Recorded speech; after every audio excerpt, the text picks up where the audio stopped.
90%의 사람들이 눈앞의 진실을 보고도 믿지 못해 소중한 것을 잃곤 합니다. 아마 당신도 예외는 아닐 겁니다.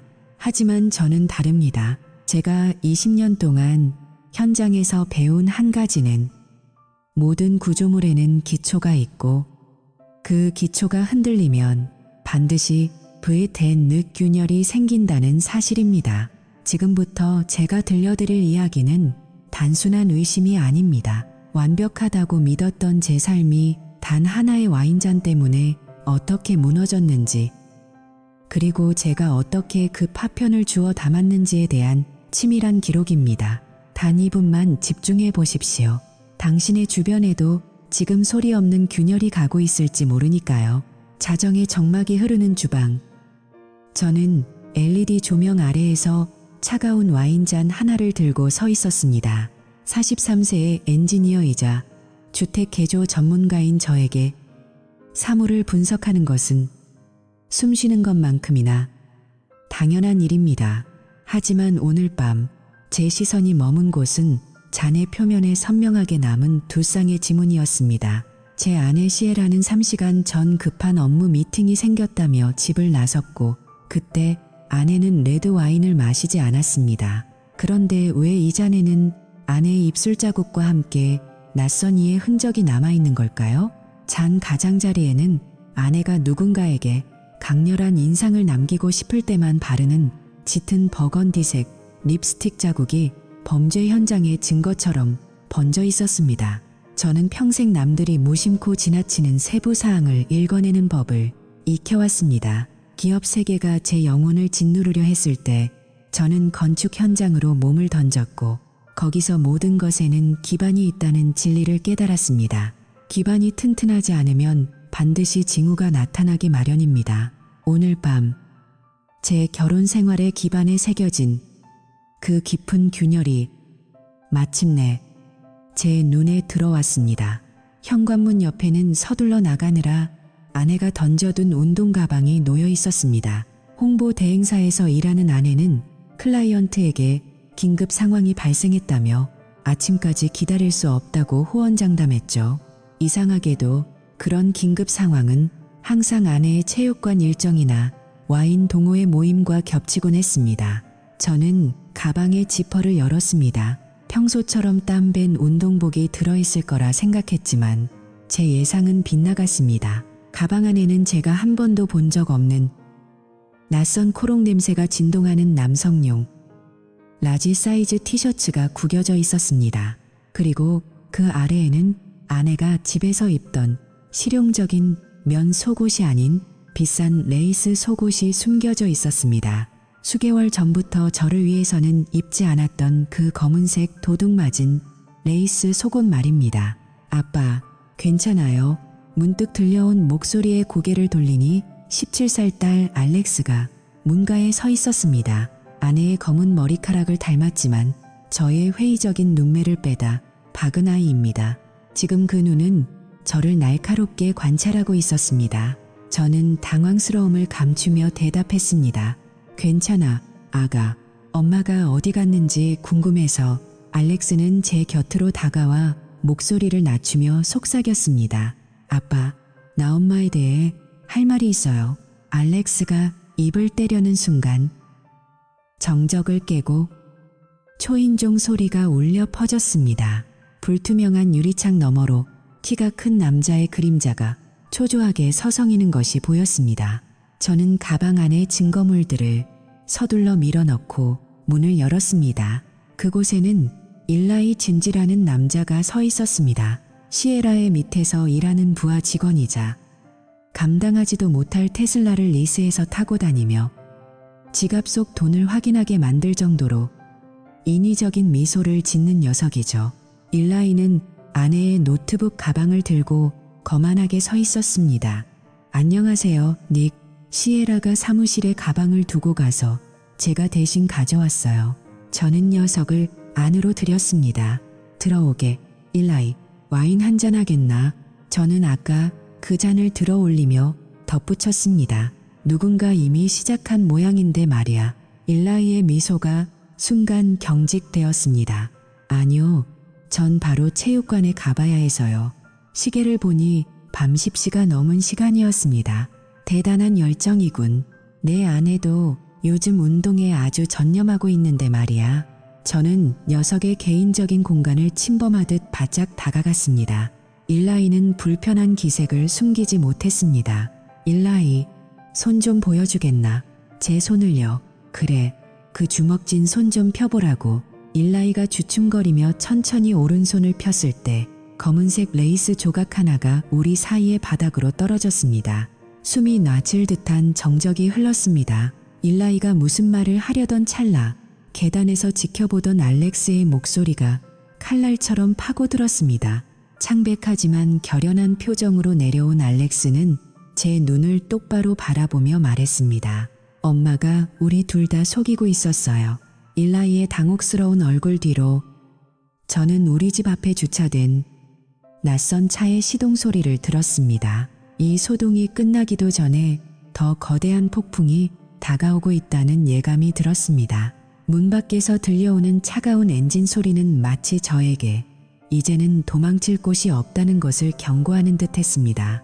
그 밤 일라이찌의 손바닥에서 떨어진 검은색 레이스 조각은 우리 집 거실 바닥에 내려앉아 마치 거대한 균열의 시작점처럼 보였습니다.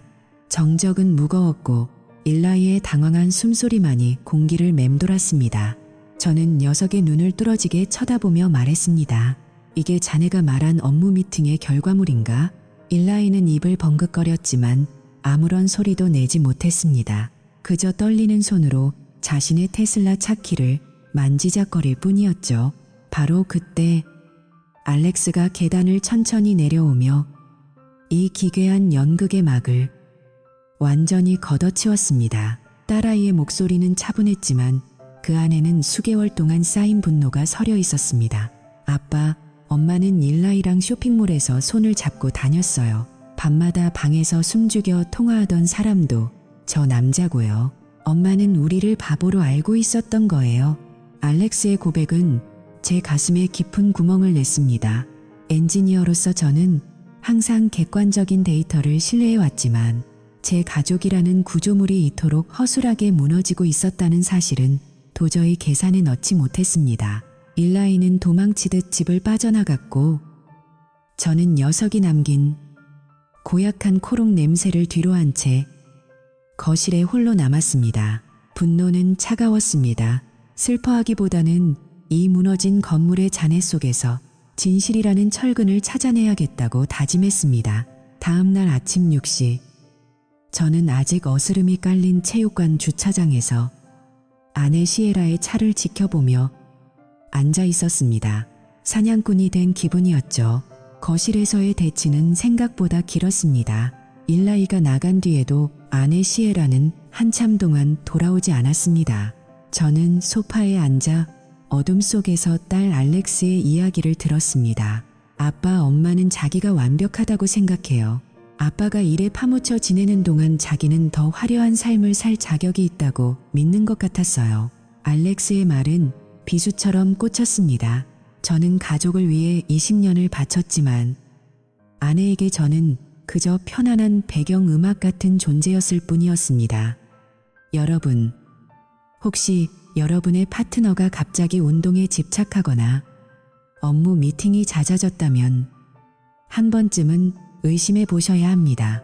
저처럼 모든 것이 무너진 뒤에 깨닫는 건 너무나 고통스러우니까요. 다음 날 새벽, 차가운 공기가 제 폐부를 찔렀습니다.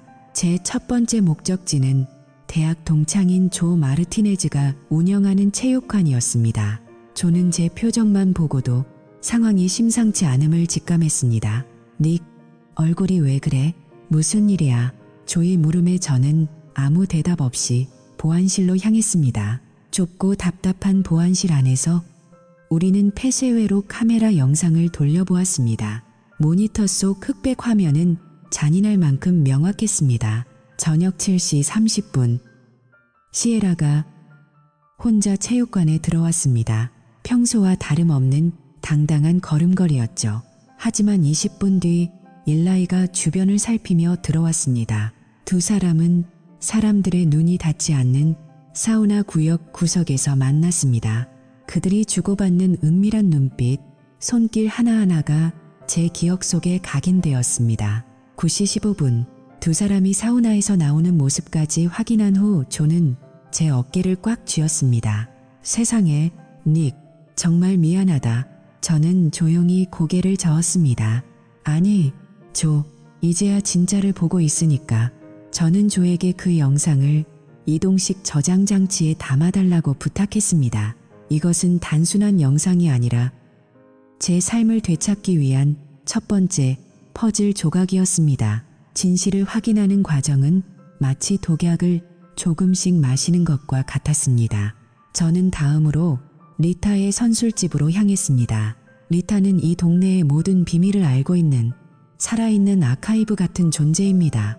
제가 바스툴에 앉아 시에라에 대해 묻자 리타는 한숨을 내쉬며 말했습니다. 닉, 사실대로 말할게요. 부인은 여기서 일라이라는 친구랑 너무 자주 보였어요. 두 사람이 구석 자리에서 나누는 대화를 우연히 들었는데 부인이 그러더군요. 당신은 너무 고지식해서 자기가 무슨 짓을 해도 모를 거라고 당신의 신뢰를 멍청함으로 취급하며 웃고 있었어요. 그 조롱 섞인 비웃음은 제 인내심을 완전히 바닥나게 했습니다. 시에라는 제 인생을 통째로 부정하고 있었습니다. 저는 이제 감정을 버리고 오직 차가운 지성으로 대응하기로 했습니다. 집으로 돌아와 가족 위치 공유 앱을 열었습니다. 엔지니어답게 저는 그녀가 지난 몇 달간 들렀던 모든 지점의 좌표를 분석했습니다. 그중 가장 빈번하게 나타난 곳은 타비타 모리슨의 저택이었습니다. 타비타는 아내의 오랜 친구이자 도덕적 기준이 결여된 사교 모임의 주최자로 유명했습니다. 저는 곧장 그곳으로 차를 몰았습니다. 어둠 속에 숨어 저택을 지켜보았습니다. 화려한 조명 아래서 시에라가 일라이와 함께 와인을 마시며 웃고 있었습니다. 그녀는 제가 사준 다이아몬드 반지를 만지며 일라이의 농담에 배를 잡고 웃더군요. 그 웃음소리가 여기까지 들리는 것 같았습니다. 저는 분노로 떨리는 손을 진정시키고 알렉스가 가르쳐준 대로 타비타의 스마트 홈 시스템을 해킹했습니다. 타비타 같은 부류는 보안에 신경 쓰는 척하지만 비밀번호는 항상 뻔하기 마련입니다. 밤 11시 저는 결심했습니다. 스마트 홈 앱의 전체 경보 버튼을 눌렀습니다. 순간 저택 전체에서 고막을 찢는 듯한 사이렌 소리가 터져 나왔습니다. 모든 창문의 셔터가 오작동하며 닫혔다 열렸다를 반복했고 정원의 스프링클러가 작동해 파티장은 순식간에 아수라장이 되었습니다. 저는 그 혼란 속에서 일라이가 속옷 바람으로 튀어나오는 모습을 목격했습니다. 녀석은 제 차 옆에 서 있는 저를 발견하고는 영혼이 빠져나간 듯한 표정을 지었습니다. 이게 뭐야? 저는 조용히 녀석의 뺨을 갈겼습니다. 네가 남긴 쓰레기를 돌려주러 왔다. 일라이. 그리고 네가 타고 다니는 그리스 차량. 곧 압류될 준비나 해. 일라이는 겁에 질려 우체통을 들이받으며 도망쳤습니다. 시에라는 현관문 앞에서 헝클어진 머리를 하고 저를 원망스럽게 쳐다보았습니다. 당신 제정신이야? 저는 그녀를 차갑게 비웃었습니다. 아니, 난 이제야 정신이 들었어. 당신이 타비타 집에서 마신 와인이 우리 집 주방에 남아있던 그 흔적과 똑같더군.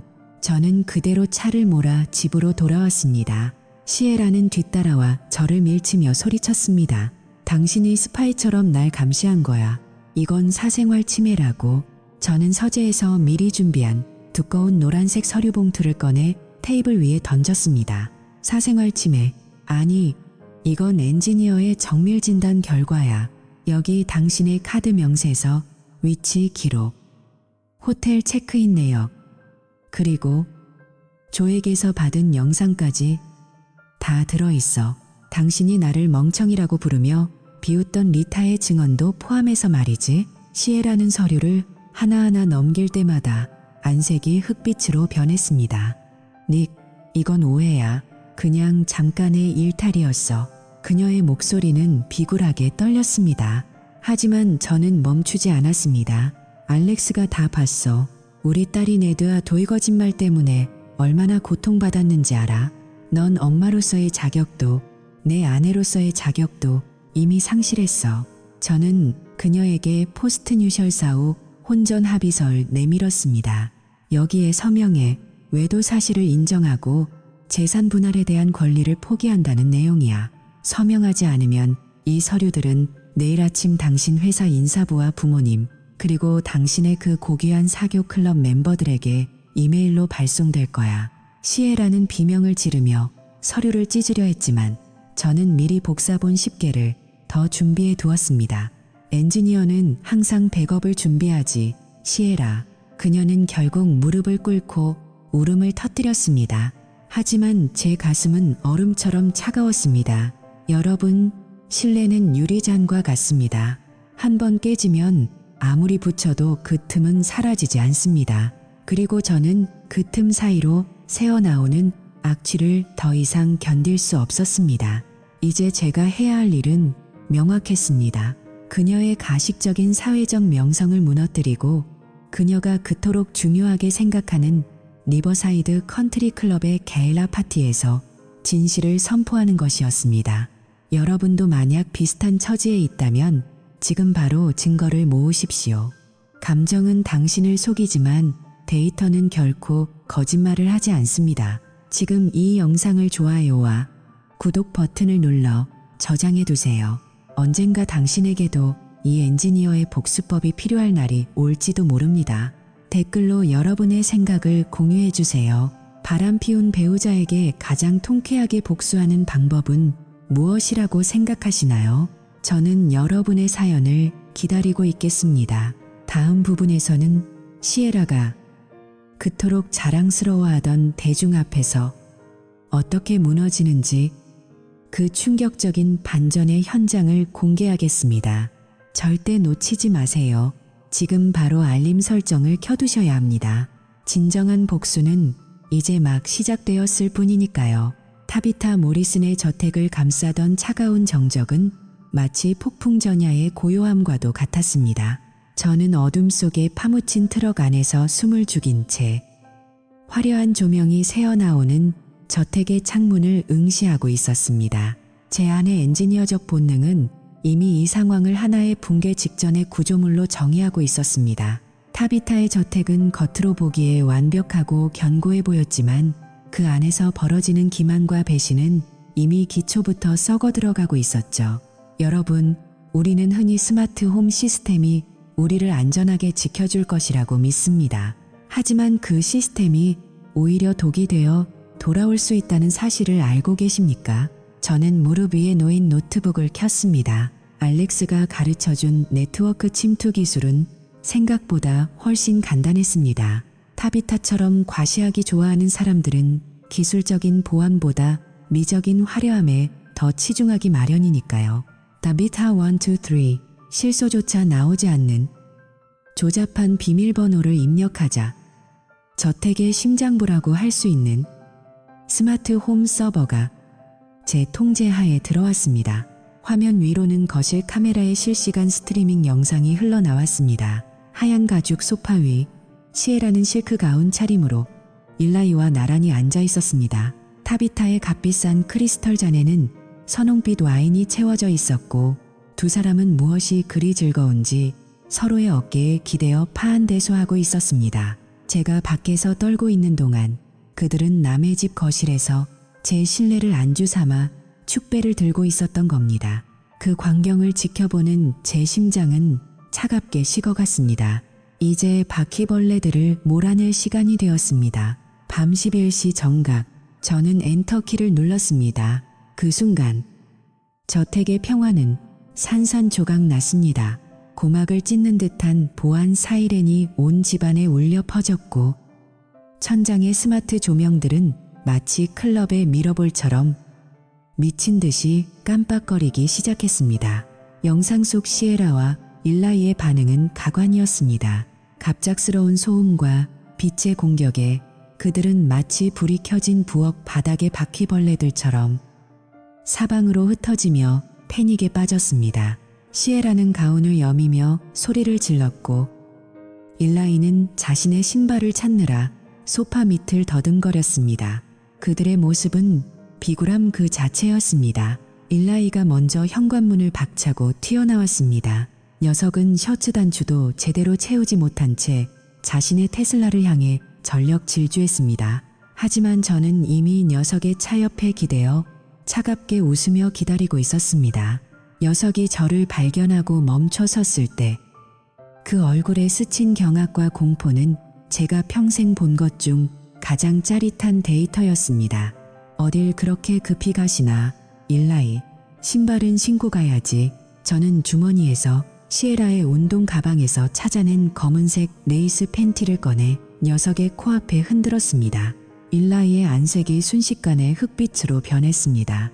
닉, 이건, 그러니까 제 설명은, 녀석의 변명은 듣고 싶지도 않았습니다. 저는 녀석의 멱살을 잡고 차체에 밀어붙였습니다. 자네가 우리 집 거실에 흘리고 간이 쓰레기보다 더 나은 설명이 있을까? 녀석은 부들부들 떨며 비명을 삼켰습니다. 자네 같은 놈들이 가장 착각하는 게 뭔지 알아? 상대방의 배려를 멍청함으로 착각한다는 거야. 하지만 엔지니어는 기초가 흔들리는 걸 절대 놓치지 않지. 저는 녀석의 뺨을 강하게 내리쳤습니다. 뼈가 부러질 정도는 아니었지만 녀석의 오만함을 부수기에는 충분한 타격이었습니다. 내 아내에게 한 번만 더 손을 대면 그땐 내리스 차량 시트 쿠션 사이에서 내 이빨을 긁어모으게 될 거야. 일라이는 대답도 못하고 차 안으로 기어 들어가 타비타의 우체통을 들이받으며 도망쳤습니다. 그 비참한 엔진 소리가 밤 공기를 갈랐습니다. 잠시 후 시에라가 헝클어진 머리를 하고 현관에 나타났습니다. 짙은 버건디색 립스틱은 입가에 번져 있었고 눈에는 도끼와 당혹감이 서려 있었습니다. 여기서 뭐 하는 거야? 저는 대답 대신 녀석이 들이받아 찌그러진 우체통을 가리켰습니다. 쓰레기를 치우는 중이었지. 당신도 타비타의 목욕 가운을 입고 귀가할 게 아니라면 가서 옷이나 입고 나오라고. 집으로 돌아오는 길, 차 안의 공기는 무거웠습니다. 시에라는 옆자리에서 계속해서 누군가에게 문자를 보내고 있었습니다. 아마 일라이겠지요. 제가 얼마나 알고 있는지 어떻게 대응해야 할지 공모하고 있었을 겁니다. 하지만 그녀는 몰랐습니다. 제가 이미 모든 경로를 차단하고 구조적 붕괴를 완성해 두었다는 사실을요. 집에 도착하자마자 시에라는 주방 식탁에 앉아 마치 비즈니스 회의를 주재하는 임원처럼 손을 모았습니다. 청바지와 스웨터로 갈아입은 그녀는 다시 가정적인 아내의 가면을 쓰려 노력했습니다. 닉, 우리 대화가 필요해. 당신 오늘 밤 정말 무례했어. 타비타가 얼마나 화난 줄 알아? 가스라이팅. 그녀의 전공 과목이 시작된 겁니다. 피해자를 가해자로 만들고 자신의 부정을 정당화하는 그 역겨운 기술 말입니다. 저는 냉장고에서 맥주를 꺼내 한 모금 마신 뒤 그녀의 앞에 노란색 서류 봉투를 던졌습니다. 그래, 대화하자고. 하지만 추측이 아니라 데이터로 대화하자. 봉투 안에서 쏟아져 나온 것들은 그녀의 얼굴을 사색으로 만들기에 충분했습니다. 체육관 사우나에서의 CCTV 캡처본. 제가 한 번도 가본 적 없는 로맨틱한 레스토랑의 카드 결제 내역. 그리고 타비타의 집을 수시로 드나들었던 위치 정보 기록들. 나를 감시한 거야. 그녀의 목소리가 떨렸습니다. 아니, 나는 관찰했을 뿐이야. 당신이 내 신뢰를 비웃으며 일라이와 웃고 떠들 때 나는 무너져가는 우리 집의 균열을 측정하고 있었지. 시에라는 갑자기 눈물을 흘리며 제 팔을 잡았습니다. 닉, 이건 그냥 실수였어. 일라이는 아무 의미 없어. 당신도 알잖아. 우리 20년이나 함께했어. 하지만 저는 그녀의 손을 차갑게 뿌리쳤습니다. 20년의 세월은 이제 신뢰의 증거가 아니라 배신의 깊이를 증명하는 숫자가 되어버렸습니다. 바로 그때 거실 쪽에서 인기척이 들렸습니다. 시에라의 절친이자 부동산 중개인인 마고가 마치 구원투수라도 된 양당당하게 걸어 들어왔습니다. 닉, 너무 과한 거 아니에요? 시에라가 일라이의 이혼 상담을 좀 도와준 것뿐인데 그걸 이렇게까지 몰아가다니요. 당신 지금 정서적 학대를 하고 있는 거예요. 마고의 가세에 시에라는 기세등등해졌습니다. 그래, 마고 말이 맞아. 당신 지금 제정신 아니야. 정신과 상담이라도 받아야 할 것 같아. 저는 실소를 터뜨리며 주머니에서 소형 녹음기를 꺼냈습니다. 마고, 자네도 여기 있었군. 마침 잘 됐어. 당신들이 내 차 안에서 나누었던 그 흥미진진한 계획들을 다시 한번 들어볼까. 녹음기 버튼을 누르자 시에라와 마고의 목소리가 주방을 가득 채웠습니다. 닉을 미친 사람으로 몰아서 공동 계좌를 선점하자는 내용. 일라이의 속옷을 제가 직접 심어놓은 것처럼 꾸미자는 공모 내용이 적나라하게 흘러나왔습니다. 주방은 순식간에 얼음장처럼 차가워졌습니다. 마고는 뒷걸음질치며 변명도 못하고 집을 나갔고 시에라는 넋이 나간 듯 의자에 주저앉았습니다. 자네들도 알아야 할 게 있어. 엔지니어는 절대 감정에 치우쳐서 설계를 변경하지 않아. 오직 데이터에 따라 보강할 뿐이지. 저는 그녀의 앞에 포스트뉴셜, 포스트납티얼 합의서를 밀어 넣었습니다.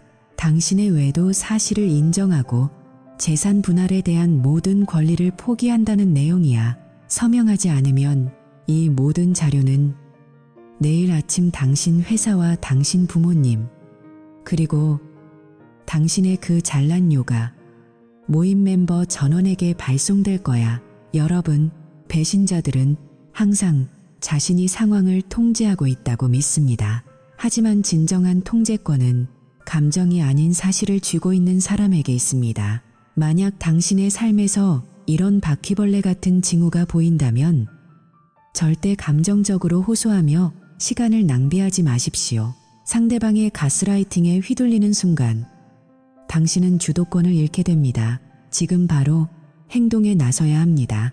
조용히 하지만 치밀하게 데이터와 증거를 수집해 그들의 퇴로를 차단하십시오. 이것은 단순히 복수에 대한 이야기가 아닙니다. 무너진 기반 위에 서 있는 당신의 삶을 구조적으로 재건하는 과정입니다. 오늘 제 이야기가 여러분에게 단 1%의 용기라도 주었다면 지금 바로 화면 아래의 좋아요와 구독 버튼을 눌러주세요. 배신의 고통을 겪고 있는 다른 분들에게도 이 영상이 닿을 수 있도록 공유해 주시는 것도 잊지 마십시오. 여러분의 작은 행동이 누군가에게는 새로운 시작을 위한 결정적인 단서가 될 수 있습니다. 설마 나한테 그런 일이 생기겠어? 라고 생각하는 바로 그 순간이 가장 위험합니다. 여러분의 주변을 둘러보세요. 보이지 않는 균열이 이미 시작되었을지도 모릅니다.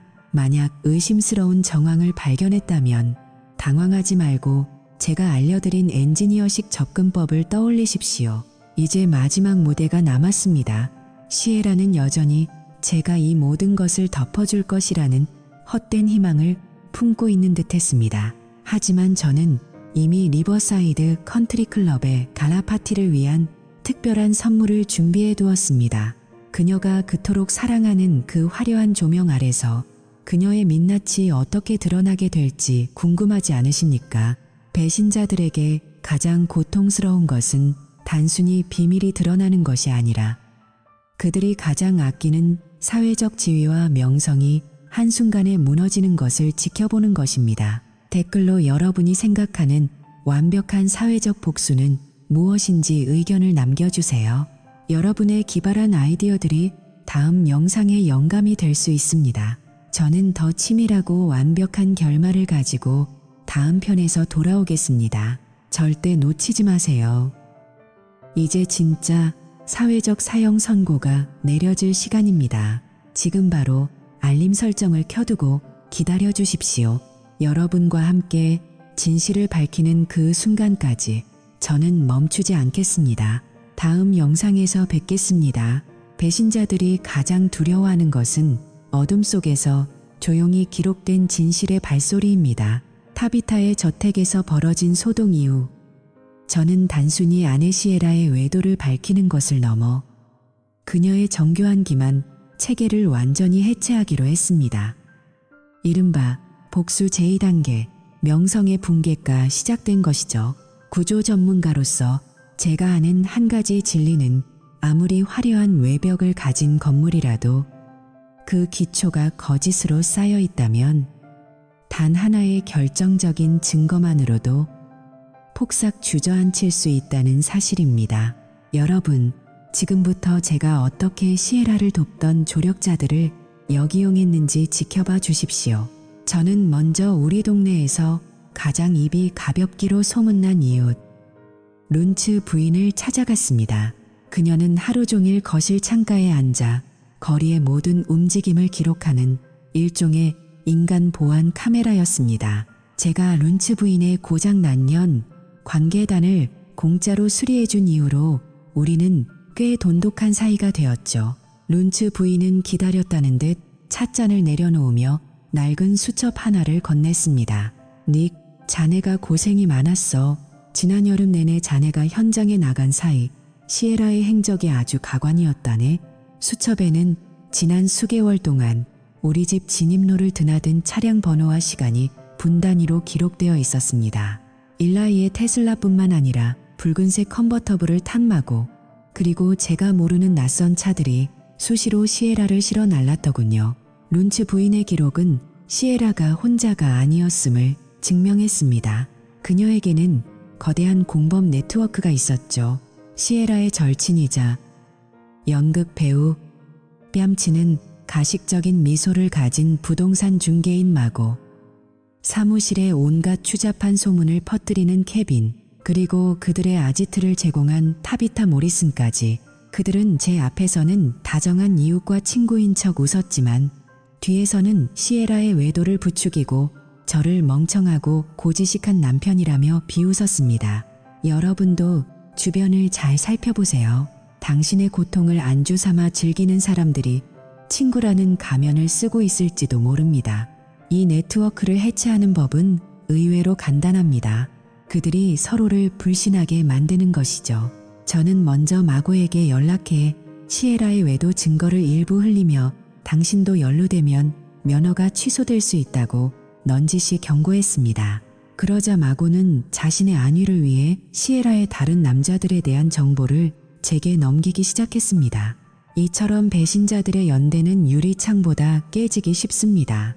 여러분의 파트너에게 조력자가 있다면 그 연결고리의 가장 약한 부분을 공략하십시오. 어느 저녁, 시에라는 마고를 대동하고 집으로 돌아왔습니다. 마치 제가 정서적 학대를 저지르는 범죄자라도 되는 양당당한 기세였죠. 마고가 먼저 입을 뗐습니다. 네, 시에라가 일라이의 힘든 이혼 소송과 양육권 분쟁을 상담해 준 것뿐이에요. 친구 사이에 그럴 수도 있는 거 아닌가요? 당신의 의심은 병적이에요. 시에라는 옆에서 고개를 끄덕이며 눈물을 닦는 척 연기를 시작했습니다. 하지만 저는 이미 차 안에 소형 디지털 녹음기를 설치해 두었습니다. 저는 아무 말 없이 녹음기 버튼을 눌렀습니다. 주방을 가득 채운 것은 시에라와 마고의 진짜 목소리였습니다. 닉은 증거가 없어. 그냥 일라이가 이혼 때문에 힘들어서 도와준 거라고 밀어붙이자. 그럼 그 속옷은 닉이 나를 미친 사람으로 몰려고 직접 심어둔 거라고 말하면 돼.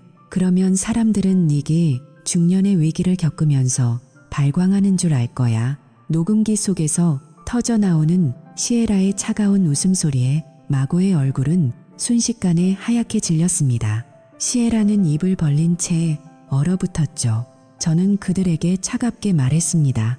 이 녹음 파일은 이미 클라우드 여러 곳에 복사본이 저장되어 있어. 마고, 자네가 내 정신 건강에 대해 헛소문을 퍼뜨리기 전에 한 번 더 생각하는 게 좋을 거야. 마고는 쥐새끼처럼 도망치듯 집을 빠져나갔습니다. 이후 저는 조용히 커뮤니티에 진실을 흘리기 시작했습니다. 직접적인 비난은 필요 없었습니다. 단지 걱정스러운 남편의 모습으로 동네 철물점 주인에게 아내가 요즘 업무 스트레스가 너무 심해 사우나에서 살다시피 한다고 넌지시 말하고 알렉스의 진로 상담 선생님에게 가정 내부라가 아이의 대학 입시에 영향을 줄까봐 걱정된다고 털어놓았을 뿐입니다. 작은 마을의 소문은 빛보다 빠릅니다. 일주일도 안 되어 시에라의 요가 친구들과 독서 모임 멤버들은 그녀를 향해 날카로운 질문을 던지기 시작했습니다. 그때 결정적인 한 방이 예상치 못한 곳에서 터졌습니다. 타비타 모리슨이 자신의 인스타그램 스토리에 실수로 영상을 하나 올린 겁니다. 와인 창고를 자랑하려던 영상 배경에 시에라와 일라이가 진하게 키스하는 장면이 선명하게 찍혔죠. 영상은 6시간 만에 삭제되었지만 6시간은 스크린샷이 영원히 남기에 충분한 시간이었습니다. 월요일 아침 그 영상 캡처본은 우리 동네의 모든 단체 채팅방과 SNS를 장악했습니다. 시에라의 명성은 말 그대로 가루가 되었습니다. 시에라는 분노에 차 저를 찾아왔습니다. 이게 다 당신이 꾸민 짓이지. 당신이 사람들을 조종해서 나를 마녀로 만들었잖아. 저는 테이블을 닦던 손을 멈추고 그녀를 똑바로 쳐다보았습니다. 나는 그저 진실을 말했을 뿐이야. 그 영상은 타비타가 직접 올린 거고 당신이 선택한 배신이 사람들에게 드러난 것뿐이지. 그러니 이제 LYH 혼이혼하자고. 시에라는 제 담담한 반응에 오히려 힘이 빠진 듯 보였습니다. 하지만 잠시 후 그녀의 눈에는 다시 도끼가 올랐습니다. 좋아. 하지만 순순히 물러나진 않을 거야. 당신의 집, 사업체, 은퇴 자금까지 몽땅 털어버릴 거니까. 그녀는 정말로 제 모든 것을 빼앗으려 했습니다. 변호사 데이비드 첸은 저에게 경고했죠. 닉, 법원은 불륜 배우자를 싫어하지만 동시에 남편이 아내를 감시한 자료를 증거로 채택하는데 보수적일 수도 있어. 긴 싸움이 될 거야. 하지만 그날 밤 18살이 된 알렉스가 제 방으로 찾아와 제 인생을 송두리째 뒤흔들 마지막 진실을 털어놓았습니다. 아빠, 사실 엄마의 거짓말은 작년 봄부터 시작됐어요. 일라이뿐만이 아니었어요. 다른 남자들도 있었죠. 엄마는 저에게 아빠한테 비밀로 하라고 협박했어요. 알렉스의 눈물을 보며 제 아내 마지막 사랑의 찌꺼기조차 증발해버렸습니다. 시에라는 단순히 실수를 한 것이 아니라 우리 가족의 삶 자체를 파괴하고 있었습니다. 저는 이제 더 이상 평범한 합의는 없다고 결심했습니다. 그녀가 가장 사랑하고 아끼는 사회적 무대, 바로 알렉스 학교의 연례자선 갤라 파티가 2주 뒤에 열릴 예정이었습니다. 온 동네의 유지들과 기업가들이 모이는 그곳은 시에라가 자신의 완벽한 이미지를 뽐내던 성역이었죠. 저는 그곳을 그녀의 사회적 처형장으로 만들 계획을 세웠습니다. 여러분, 배신자가 반성할 것이라고 기대하지 마십시오. 그들은 잡히지 않았을 때만 당당하고 잡혔을 때는 피해자 코스프레를 할 뿐입니다. 진정한 복수는 그들이 숨쉬고 있는 거짓의 산소를 차단하는 것입니다. 만약 여러분의 삶에도 시에라 같은 네트워크가 침투해 있다면 지금 당장 기록을 시작하세요.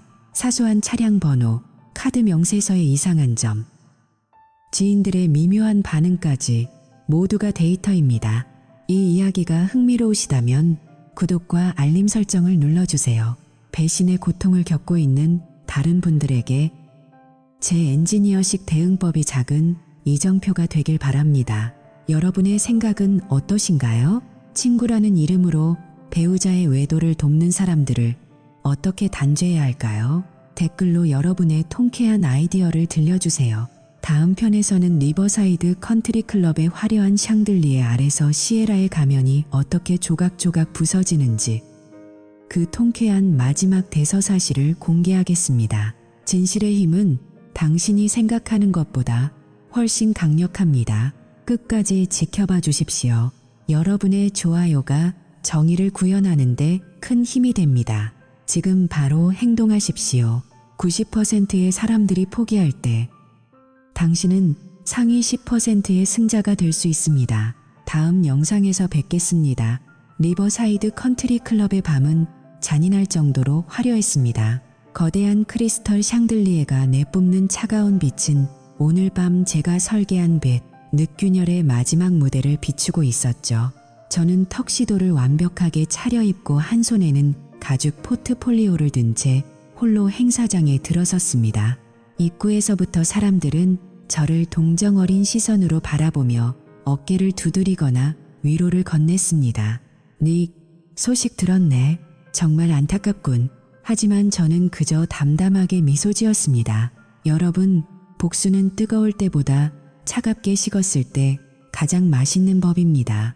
잠시 후 벌어질 일이 단순한 화풀이가 아닌 뒤틀린 구조물을 완전히 해체하고 바로잡는 엔지니어링의 정점임을 알고 있었기 때문입니다. 행사장 한편에서 시에라는 마치 사교계의 여왕처럼 군림하고 있었습니다. 깊게 파인 검은색 이브닝 드레스를 입은 그녀는 오스카상 후보라도 된 양, 상처받은 아내와 강인한 커리어 우먼 사이를 오가는 완벽한 연기를 펼치고 있었죠. 주변 사람들은 그녀의 가짜 눈물에 속아 저를 비난하는 눈빛을 보내고 있었습니다. 그녀의 옆에는 여전히 뻔뻔한 표정의 일라이지가 어색한데요. 턱시도 차림으로 서성거리고 있었습니다. 저는 군중 속을 교묘하게 파고들어 시에라의 의자 옆에 놓인 그녀의 명품 가방 속에 작은 USB 드라이브와 경품 당첨 티켓을 몰래 밀어 넣었습니다. 엔지니어의 손길은 기계처럼 빠르고 정확했습니다. 밤 9시 행사의 하이라이트인 자선 경품 추첨 시간이 되었습니다.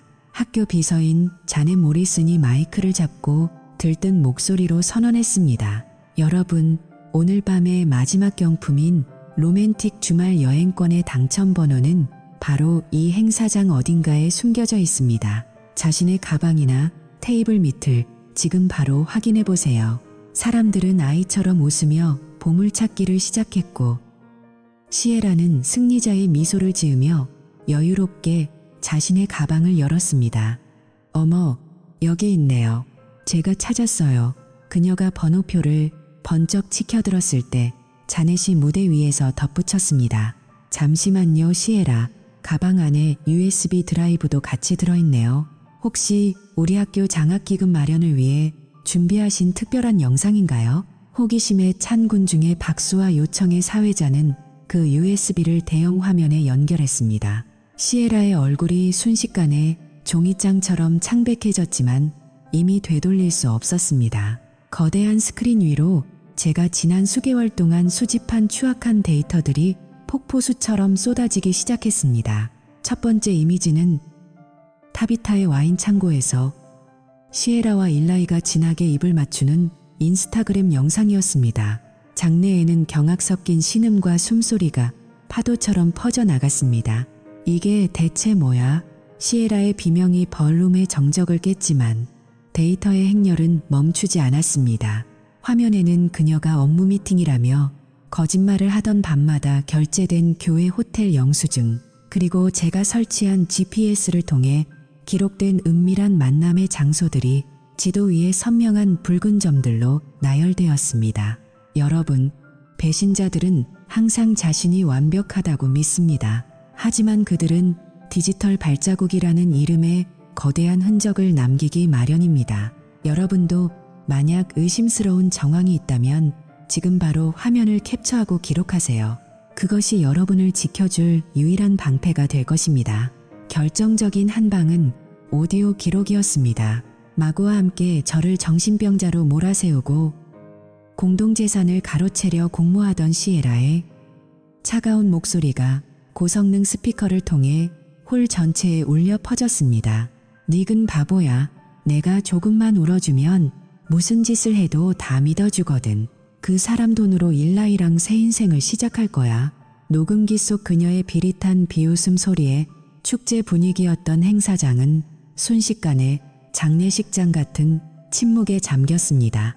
20년 동안 그녀가 쌓아온 가식적인 명성과 완벽한 아내라는 이미지가 단 5분 만에 유리잔처럼 산산조각 났습니다. 저는 천천히 단상으로 걸어 올라가 사회자에게서 마이크를 건네받았습니다.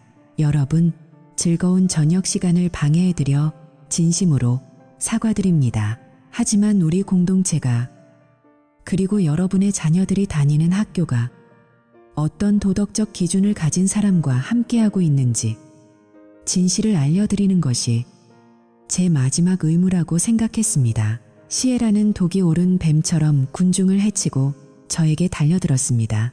화장이 눈물에 번져 검은 강물처럼 흐르는 그녀의 얼굴은 더 이상 아름답지 않았습니다. 이 나쁜 자식, 네가 내 인생을 통째로 망쳤어. 그녀가 손톱을 세워 제 얼굴을 핥히려 했지만 저는 그녀의 손목을 가볍게 잡아 밀어냈습니다. 아니, 시에라, 내 인생을 망친 건 내가 아니라 네가 선택한 수많은 배신들이야. 나는 그저 그 어둠 속에 조명을 비췄을 뿐이지. 일라이가 뒤늦게 기사도를 발휘하려는 듯 가슴을 펴고 다가왔습니다. 이 정신병자야, 당장 여자한테서 손 떼. 저는 차갑게 코웃음을 쳤습니다. 일라이, 남의 가정을 파괴하고 아내를 탐낸 대가는 자네가 감당하기엔 너무 클 거야. 자네 회사 인사팀과 리스 차량 업체에 이미 모든 증거가 발송됐으니 월요일 아침을 기대하게나.